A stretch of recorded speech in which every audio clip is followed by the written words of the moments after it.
Moving on to our next session, the Fireside Chat on how quantum computing can take India to the next level, where we explore the transformation potential of quantum computing and its implications for India's technological advancement.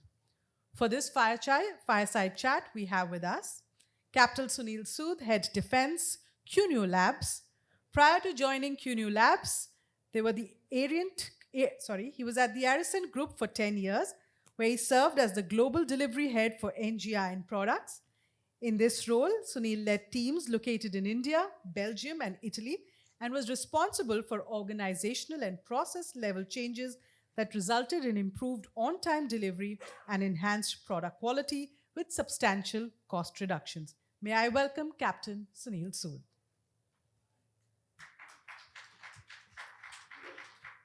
Joining him is L. Venkata Subramaniam, IBM Quantum India leader. Mr. Subramaniam is an experienced leader in artificial intelligence and quantum computing with a demonstrated history of innovation and product creation. He has a strong research acumen who has developed new products and published in top avenues and also been recognized as a master inventor. May I welcome Mr. Subramaniam. And this session will be moderated by Sukanta Dev, partner and country head of Borg Associates. Can I have Sukanta Dev on stage?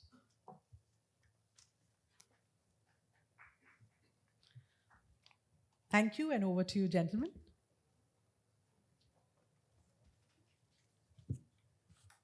Good afternoon, ladies and gentlemen. Difficult tasks, a session just before lunch. I want to first say that it is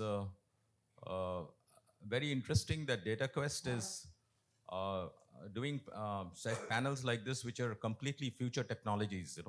These are technologies which, all over the world, people know very little about.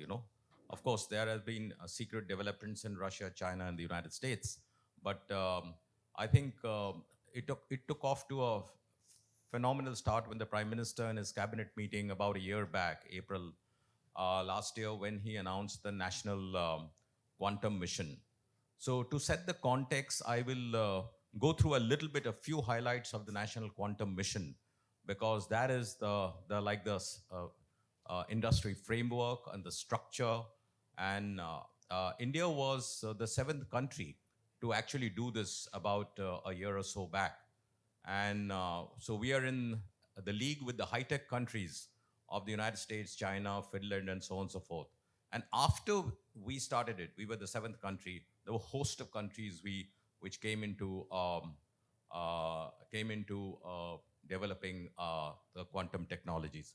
But let me give a little bit of context on what the National Quantum Mission wants to establish, and that will give us a little more detailed understanding of what the Department of Science and Technology in India wants to develop and implement. And of course, I have two experts from either direction who will give you far more in-depth sort of knowledge on this future technology. So I'll just read that out a little bit.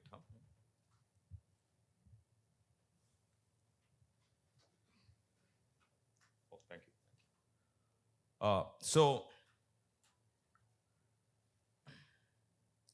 So this particular mission is an 8-year mission, and I'll also explain why it's 8 years. I know it looks it should be 5 years or 10 years, but why it's 8 years. It is basically to develop quantum technology, obviously at the highest level, to make India a tech superpower.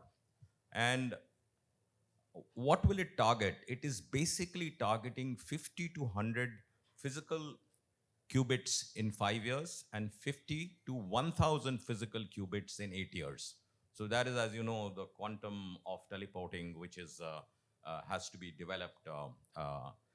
And the mission has basically got 4 broad objectives. One is satellite-based secure quantum communication between ground station over a range of 2,000 kilometers within India. India is a large country, so we have to cover the whole thing. The long-distance secure, long-distance secure quantum communication with other countries. Intercity, third point, intercity quantum key distribution over 2,000 kilometers. And finally, a multi-node quantum network with quantum memories. So this gives rise to five kind of thematic hubs. Number one is, of course, quantum computation, which we are all familiar with. But this is far beyond that. The second is quantum communication. Sorry, the first one is quantum computation. Second one is quantum communication. And third one is quantum sensing and metrology.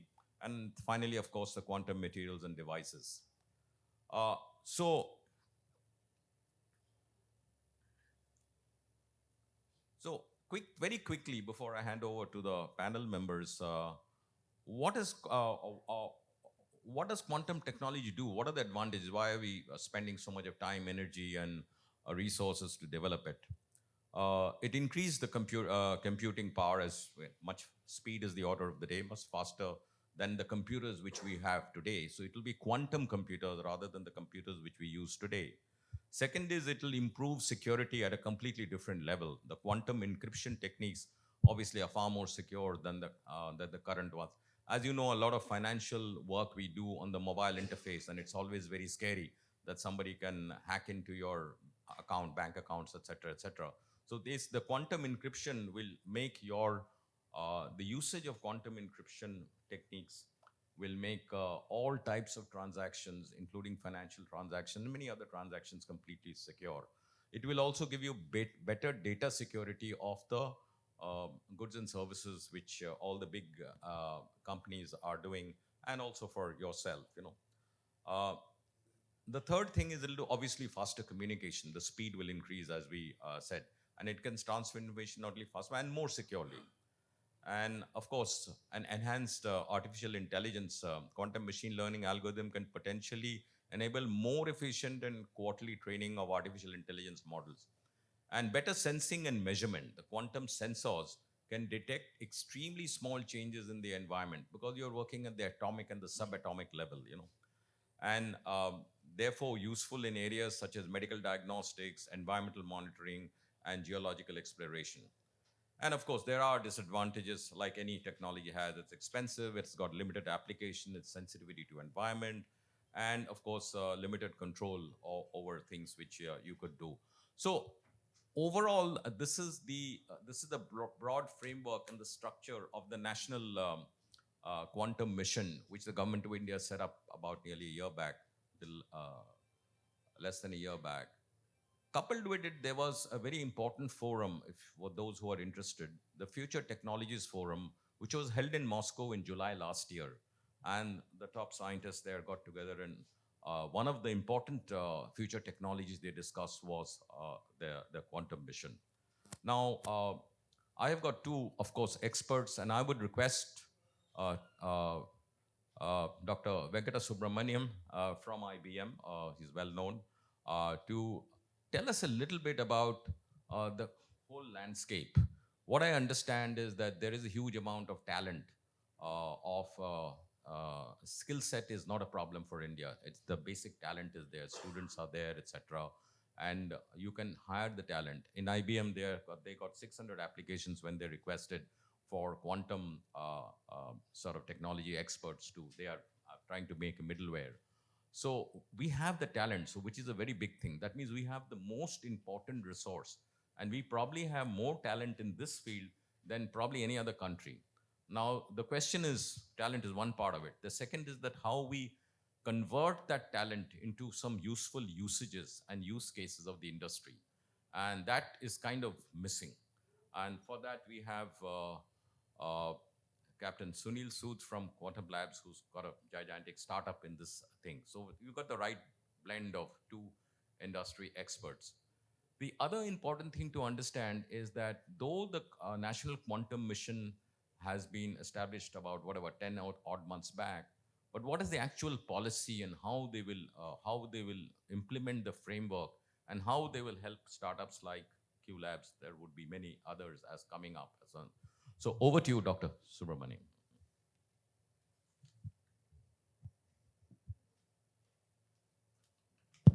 Hi, good afternoon. So, for the first time in history, computing has branched. There are two types of computers now. There is our usual mobile phone, laptop, supercomputer. What does it do? It uses bits, zeros and ones, to do the computation.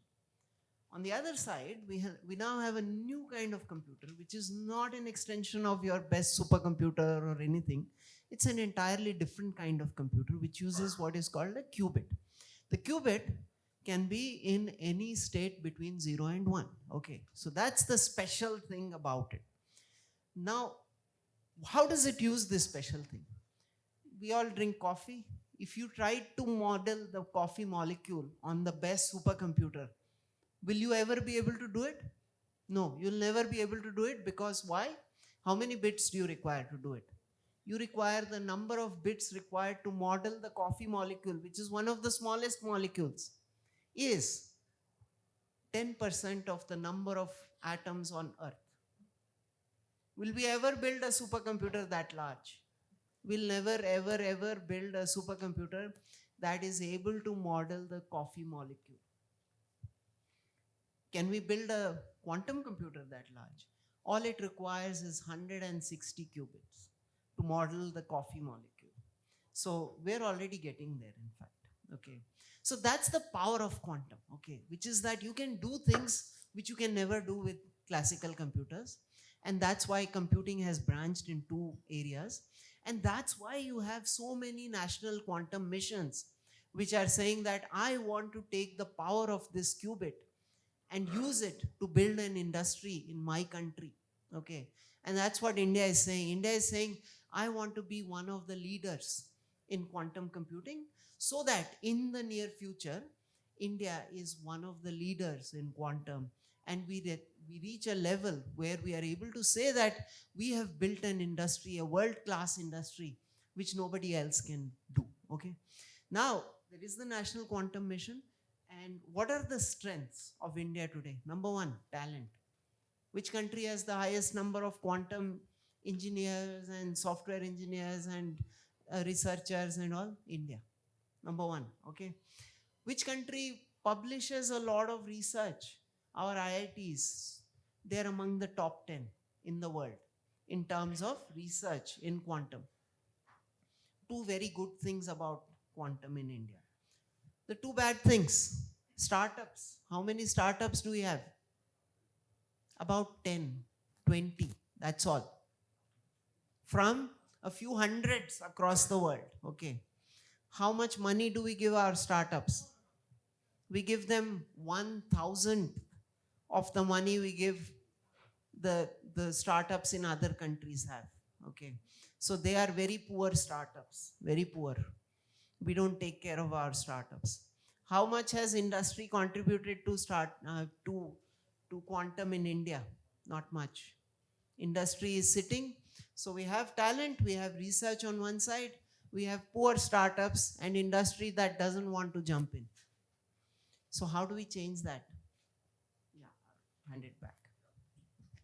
Yeah, thank you so much for setting the context. So as you know, though we have started this very important journey, so we have got right in the very first step, we got so many hurdles. Number one, there's only a meager 10 to 20 startups in this field.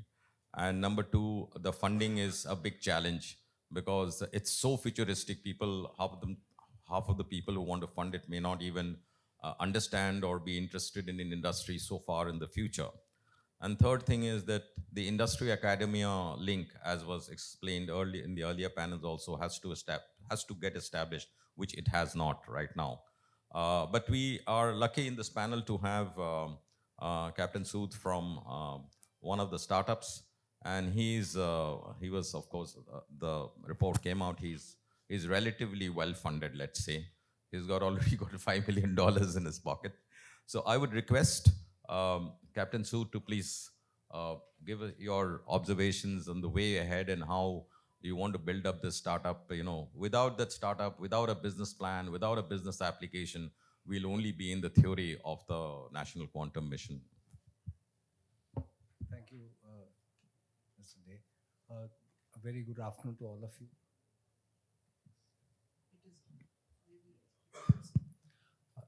A very good afternoon to all of you. it's a nice feeling to be told that, okay, the 5 million funded startup, it's a fact. And I'll just take a step backwards. Quantum technology is tomorrow, and it's happening now. So you've heard what a 150 qubit quantum computer can do. We are in the next vertical, which is quantum communication. And what do we do there? We do quantum encryption, which is not hackable by quantum computers. So we are under the paradigm of quantum technology, but we are, in a way, we stand on the opposite side, but we use the same technology. As you would all know, the traditional encryption methodology involves mathematical algorithms. If you have such a powerful computer that can crunch numbers, right? Something that was estimated to take 10,000 years to crack, that code has virtually been cracked in less than 1 second using quantum computers. That's the state of technology. So QNU Labs that I work for, we do encryption that are still quantum computer proof and are expected to be there. It's true that being a deep tech, you need funds. We've been lucky. We've had people who have supported us, who have funded us, angel investors. We are at pre-series A, but we are also the country's #1 company in the domain of quantum encryption, and perhaps amongst the top 20 globally. We have 7 patents that we have filed, including international patents, and our products are at TRL level 8 and 9. We have been deploying our products over the last 3 years. I'm sorry, I cannot disclose our end customers for obvious reasons, but that is where we stand. So here is how you can see the technology is already moving into high gear. Here is the brute processing power that they're producing, and things on the other side that a startup company like QNU Labs is producing. Yeah, thank you very much. A little while back, Dr. Venkat alluded to the fact that we do not get enough funds for doing startups. So the quantum encryption which Q Labs is doing. So we generally discussed outside that, well, what should have been the funding? Well, then I said that if he was based in San Francisco, we would have probably got a funding of $50 million instead of $5 million, because that gives the acceleration to his business. And encryption is probably the most important thing, because it gives the security layer to whatever you're doing. And with all the stories which we keep hearing and all the hacking going on, etc., so the hacker is always one step ahead of you. So the encryption is extremely important, and that's what QLabs is doing. So I would like to now discuss with Dr. Subramaniam, Dr. Venkata Subramaniam, that what are the next steps for the use of this to encourage the industry to come in? We need more industry people to come in. Though we have the resources, we are lucky. We have it here in India itself. So how do we do that? Yeah, I request him to say a few points on that. So worldwide, what we are seeing is that whether it is finance, drug discovery, molecular modeling, in all of these areas, the local industries are coming in with use cases to solve. Okay, so if you're a large bank, you're coming in saying, okay, fraud detection is a big problem for me. How do I solve this? Okay. But in India, we have not yet seen that adoption come in. So we have UPI, which is one of the most largest digital networks in the world. Okay, how many fraud cases do we have in UPI? The number of transactions is in billions. Okay, the number of fraud cases is a few thousands, which is like a needle in a big farm of hay. Okay, it's not even needle in a haystack. It's needle in a huge earth, of hay. Okay. How do you find these pieces of fraud from billions? Those little one, a few thousand. A normal AI system will say that I will ignore fraud completely and I am still 99.9999% accurate. And which is true. It is accurate because it has ignored all the 1,000 fraud cases, and the remaining billion are still correct. So hence I'm done. AI system will say I'm done. I'm 99.9999% accurate. I don't need to do anything more. But can the government sit and say that, oh, we are fine, only a few thousand fraud are happening?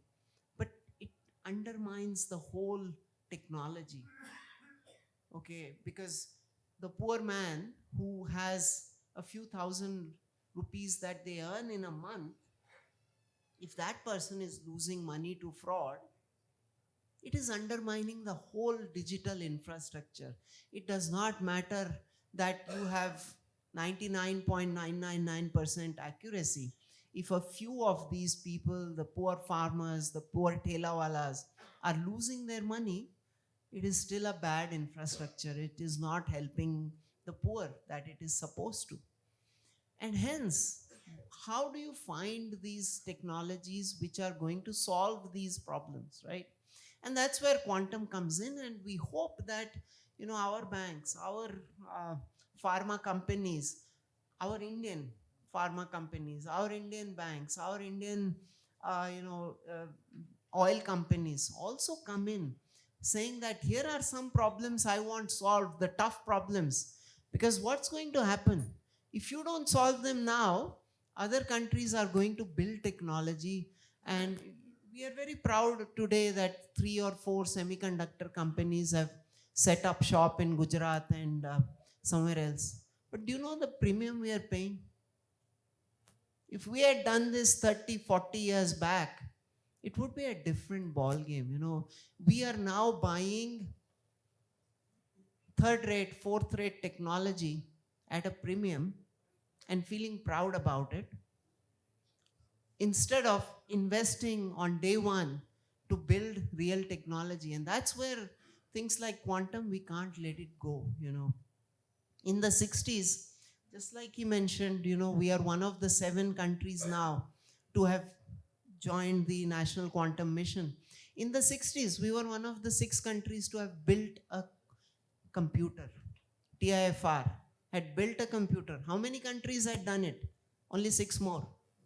But did we ever become a hardware nation? We did not. We became a software nation because we built local industry in software.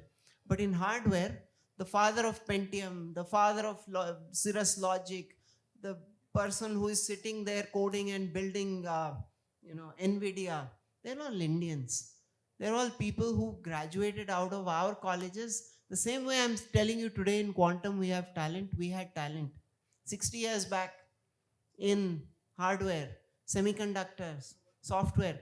But out of that, we only built a software industry. We completely, we were nowhere in semiconductors, in hardware, because we did not invest in local industry at the right time. So this is the time for our local industry also to step in and build a quantum industry in India, because otherwise it does not take long for the talent to fly away. We can feel very happy about our being, the most talented people in quantum and AI and all of that. But if you don't build a local industry and you're building US industry and Japanese industry and Korean industry, there's nothing to feel proud about. Thank you. It's an extremely interesting perspective. Though UPI is the largest financial sort of system, mobile and internet system in the world, we still have a lot of breakdowns. And as you rightly said, even in the common, even if there's 1,000 breakdown in billion, it's a breakdown because in the financial system, it has to be 0. And the person who earns, let's say, 10,000 rupees a month, his money is gone. I mean, it's a huge setback for him. I think the other important thing which you said is that we had talent in the 50s, 60s, 70s. We always have talent. And all the talent ran away to a couple of countries abroad to seek their fortunes and develop. And they developed all the technologies for that country over a period of time. I've seen my own colleagues. I'm from IIT Kharagpur, and I've seen my own colleagues becoming really big people in the US and all that. I'm still in touch with them. So this really does happen, and I think we got another chance with the quantum mission, quantum technologies right now, as he rightly said. Now, if we don't move fast enough and we galvanize the talent which we have and put them to useful sort of missions and develop the industry, again, the same thing is going to happen. What happened in the 50s, 60s? Somebody in the US will give a higher salary and all our quantum experts will fly away. And so the person who's practically facing this problem on the ground and who can help us is none other than Captain Sood. I'd request you to just a few words on, we are coming closer to our session, end of our session, on how we keep this talent and how we develop these things so that we become an NVIDIA of the future. So, and quantum technology, needless to mention, you would know, have major role in proactive things like research. Like, for example, cancer cells, which are millions and millions in the subatomic level, and who also keep changing their own direction, the cells. So only quantum technologies can do that research and get involved in, helping the future sort of cancer patients, etc. So, so how do we harness? First step is to somehow keep that talent pool in India, the best of them. The ones who are not doing so well may go here and there at the square, but the best of them. Over to you, sir. Thank you. I think very well summarized. This is the existing scenario, and we need to take care of our resources. So therefore, it's a optimum time when the country announces a national quantum mission.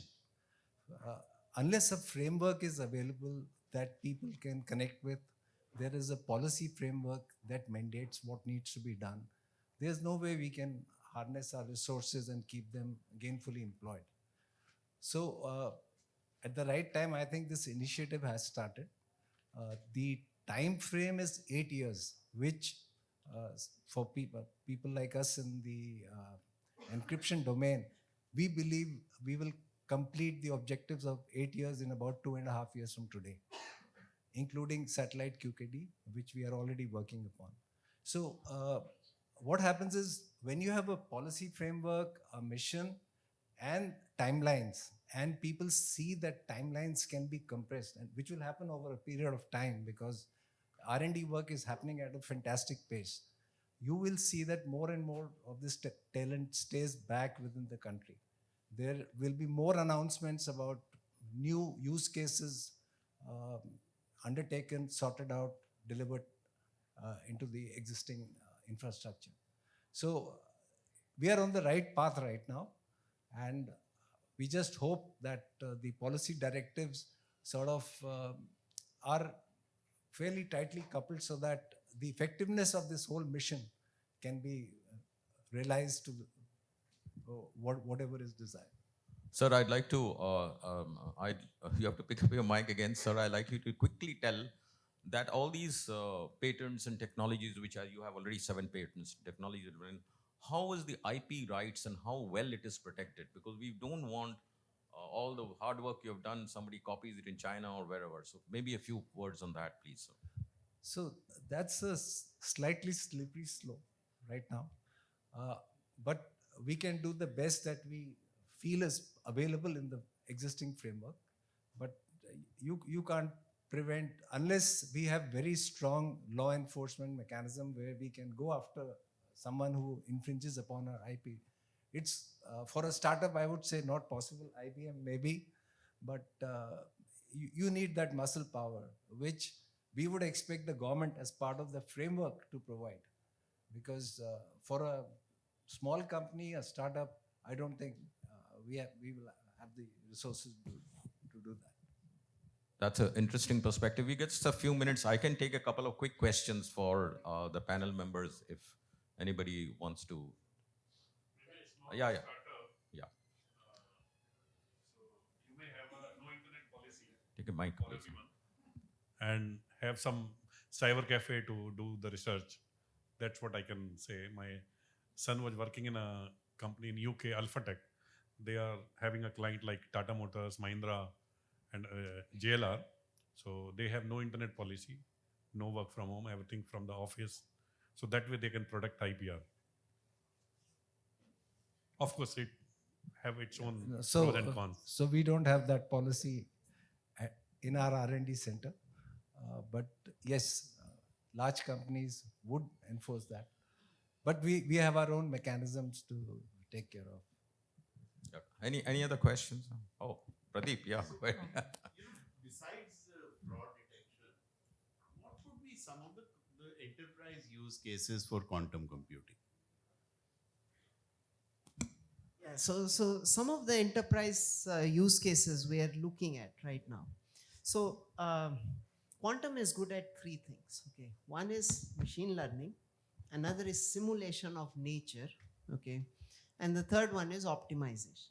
Okay, in simulation of nature, drug discovery is one use case, because I told you molecules, it's very good at. So, for example, COVID. What is COVID? You know, there are these receptors in the lungs, and you need to block those receptors. Okay, so they are all proteins, and proteins, they fold in different ways. You know, and they can fold in thousands of ways, millions of ways. So, how do you find that protein? Given this protein, how will it fold?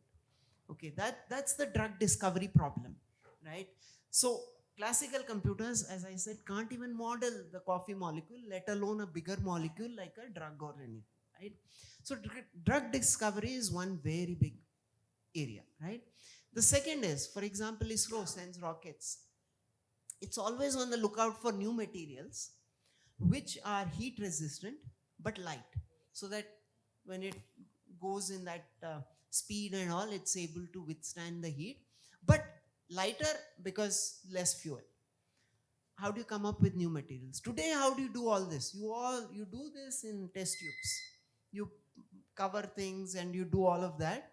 But with quantum, because it is the same phenomena which goes on in the test tube, you're able to model it in a quantum computer. Hence, a lot of these simulation things, electric batteries, nitrogen fixation, taking nitrogen from the air, putting it into the soil in the form of a fertilizer. We need it, but why? Because 8 billion population. If we did not have fertilizers, we can only support 4 billion. But making fertilizers is one of the most polluting industries. You need better ways to make fertilizers because of you don't want climate change. How do you do it? Quantum computers, simulating those molecules. So simulation is one. The other is machine learning. Machine learning, all the use cases of machine learning. You and I show you a cat. How many cats do you need to see before saying it's a cat? 5 cats. But to a AI system, I need to show 10,000 of cat. Cat black color, white color, brown color, cat with face little bit occluded. Unless I show it all these different kinds of cats, the AI system can't make out that it's a cat. Human, 5. AI, 20,000, 30,000. Quantum, in between. Not 5, little more than 5. Okay, so that's AI. The other is optimization. You know, we started Gati Shakti. What is Gati Shakti? We use our trains, buses, all of these to come up with an optimal route for taking grains from Punjab to, let's say, Maharashtra. Today, about 15% of our GDP goes into logistics. It's one of the highest in the world. How do we bring it down? We use quantum computers. So these are some business use cases. Thank you very much. I'd like to, we are hopefully out of time, so hand it back to the organizers. Thank you. Thank you so much.